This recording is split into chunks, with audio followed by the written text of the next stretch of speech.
ভগবদ্গীতার প্রথম অধ্যায়ের ১৩তম শ্লোকটি হল তত শঙ্কাশ্চ ভের্যশ্চ বনবানক গৌমুখ সহশৈবাব্য হনস্তস্য শব্দস্থ মূলহ ভবৎ। এর অর্থ হল শঙ্খ, ভেড়ি, ঢোল, মৃদঙ্গ এবং গোমুখ ইত্যাদি বাদ্যযন্ত্রগুলি একসঙ্গে বেজে উঠল।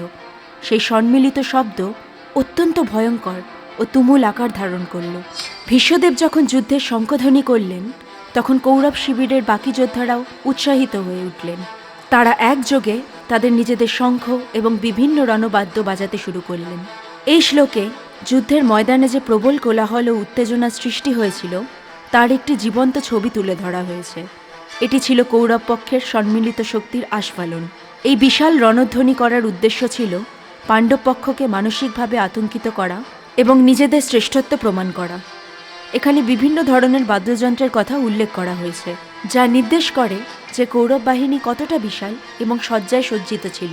পিতামহ ভীষ্মের রণধ্বনির পর পুরো কৌরব বাহিনী যখন একসাথে গর্জন ও বাদ্যযন্ত্র বাজাতে শুরু করল তখন কুরুক্ষেত্র প্রান্তর এক ভীষণ শব্দে কেঁপে উঠল।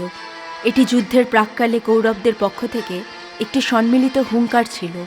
তো বন্ধুরা, এর পরবর্তী শ্লোক ও তার ব্যাখ্যা জানার জন্য আমাদের চ্যানেলটিকে লাইক, শেয়ার অ্যান্ড সাবস্ক্রাইব করুন। রাধে রাধে।